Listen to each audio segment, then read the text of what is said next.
Consciousness यानी चेतना हम इंसानों के लिए बहुत पहले से ही एक मिस्टीरियस टॉपिक रहा है।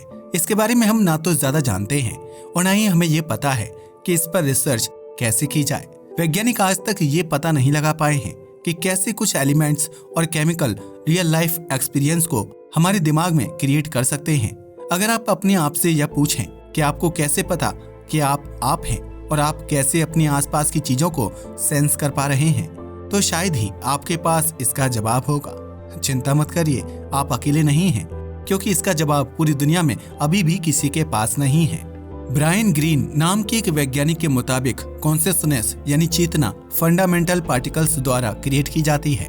इसका मतलब ये है कि एक अणु के अंदर मौजूद पार्टिकल भी अपने आसपास के सराउंडिंग से अवेयर होते हैं। लेकिन इस एक्सप्लेनेशन की वजह से एक और बहुत मिस्टीरियस चीज सामने निकल कर आती है। अगर हमारे ब्रह्मांड में मौजूद फंडामेंटल पार्टिकल कॉन्शियस हैं, तो क्या इसका मतलब ये भी है कि हमारा ब्रह्मांड खुद भी कॉन्शियस है? क्या ब्रह्मांड को पता है कि हम इंसान पृथ्वी नाम के इस ग्रह पर रह रहे हैं? और क्या उसे ये भी पता है कि वह प्रकाश से भी कई गुना तेज रफ्तार से अपने आप को फैलाता जा रहा है? यह सवाल भले ही सुनने में बहुत बेवकूफी वाले लगे, लेकिन इसके पीछे साइंटिफिक रीजनिंग मौजूद हो सकती है। आज की इस वीडियो में हम आपको यही बताने वाले हैं कि क्या हमारा ब्रह्मांड जिंदा और कॉन्शियस है या नहीं। आइए शुरुआत करते हैं इस तस्वीर से। लेफ्ट साइड में जो तस्वीर मौजूद है वो असल में हमारे दिमाग की है। इसमें आप जो इन डॉट को देख रहे हैं वो कुछ और नहीं बल्कि दिमाग में मौजूद सेल हैं, जिन्हें न्यूरॉन्स कहा जाता है। यही न्यूरॉन आपस में केमिकल्स के जरिए इलेक्ट्रिकल सिग्नल पास करते हैं और इसी की वजह से हम इंसान हर चीज को कर पाते हैं। जब भी आप किसी गर्म चीज को छूते हैं तो आपके हाथ में मौजूद सेल्स इस इंफॉर्मेशन को आपके दिमाग तक पहुंचा देते हैं। यह इंफॉर्मेशन इलेक्ट्रिकल सिग्नल के ही रूप में होती है। उसके बाद आपके दिमाग में प्रोसेसिंग होने के बाद आपके हाथ को पीछे हटने का सिग्नल दिया जाता है और आप अपने हाथ को पीछे हटा लेते हैं।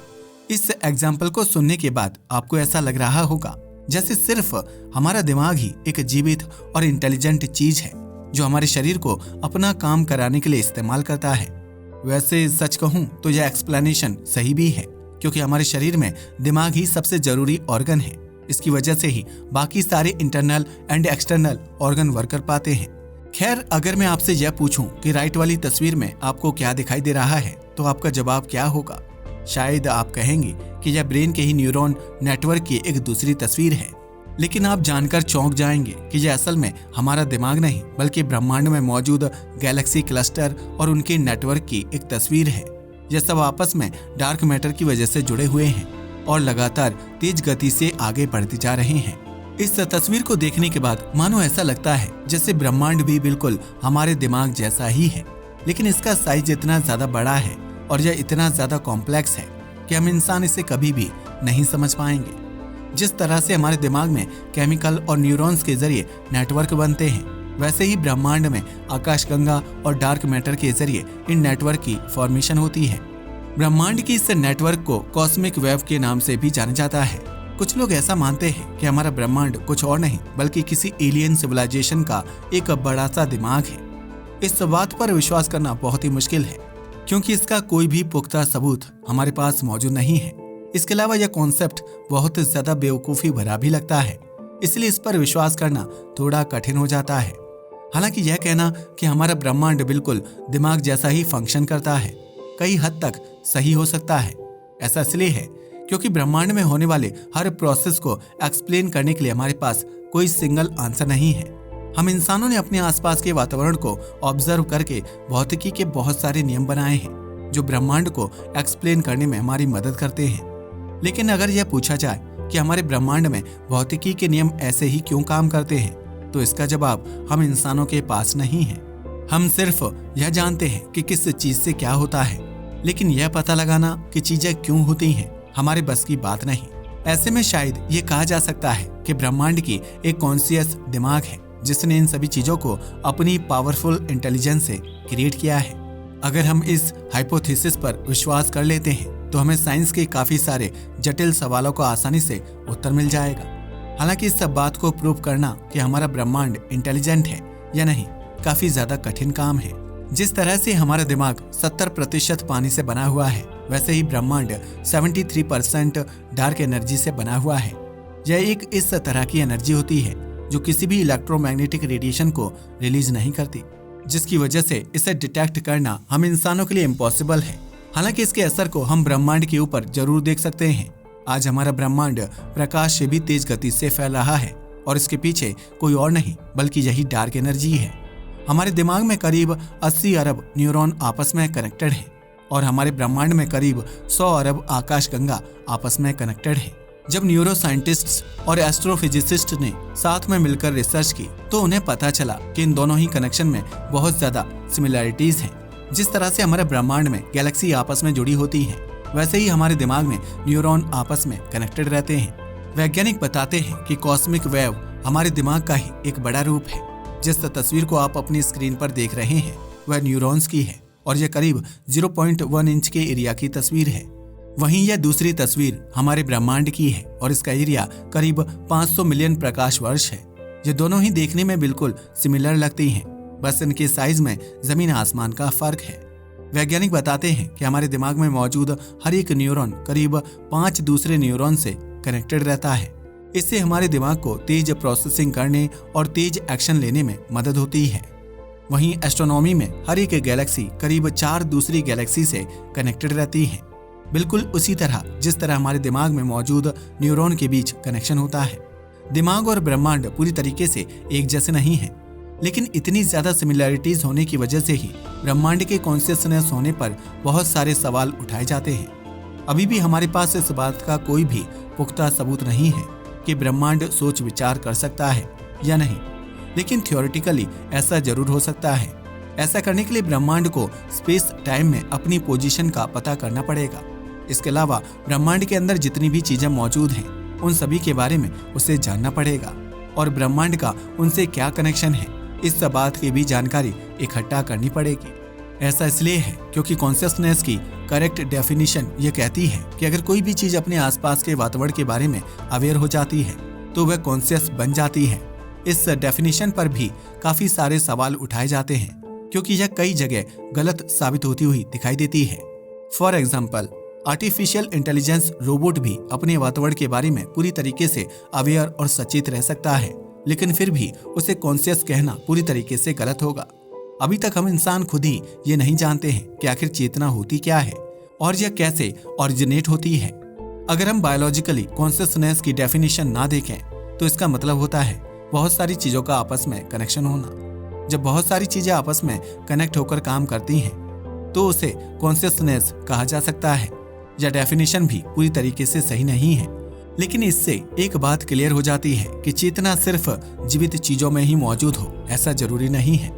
कुछ वैज्ञानिक ऐसा बताते हैं कि हमारा ब्रह्मांड हमेशा ही कॉन्शियस रहता है और ऐसा करने में हम इंसान ही उसकी मदद करते हैं। असल में ऐसा जरूरी नहीं है कि ब्रह्मांड को कॉन्शियस बनने के लिए उसे अपने ही अंदर एक दिमाग को डेवलप करना पड़ेगा। ऐसा भी हो सकता है कि हम इंसान ही ब्रह्मांड का दिमाग हैं जो इसे कॉन्शियस होकर देख रहे हैं। आफ्टर ऑल हम इंसान भी इस ब्रह्मांड का ही हिस्सा हैं और हम कॉन्शियस हैं, जिसका मतलब ये है कि हमारा ब्रह्मांड भी कॉन्शियस है। The fine tuning problem. इसके अलावा कुछ वैज्ञानिक ऐसा कहते हैं कि हमारा ब्रह्मांड बहुत ज्यादा फाइन ट्यून्ड है, जो शायद इसके कॉन्शियस होने की एक निशानी हो सकती है। अगर आपको नहीं पता तो बता दूं कि साइंस में एक बहुत ही बड़ी मिस्टीरियस चीज मौजूद है जिसे द फाइन ट्यूनिंग आर्गुमेंट कहा जाता है। इसके मुताबिक हमारा ब्रह्मांड कुछ ज्यादा ही परफेक्ट है, जिसकी वजह से ही यह जीवित प्रतीत होता है। अगर आप ध्यान से सोचें तो आपको अपने आसपास हर चीज बिल्कुल परफेक्ट दिखाई देगी और किसी भी नॉन लिविंग चीज के लिए ऐसा करना इम्पॉसिबल है। इस चीज को पृथ्वी का ही एग्जाम्पल लेकर समझते हैं। जैसा कि आप जानते हैं कि हमारी पृथ्वी के वायुमंडल में 78% नाइट्रोजन और 21% ऑक्सीजन मौजूद है। यह कंपोजिशन ब्रह्मांड की बहुत कम ही ग्रहों में देखने को मिलता है। इसके अलावा हमारी पृथ्वी एक बहुत ही शांत तारे के हैबिटेबल जोन में मौजूद है।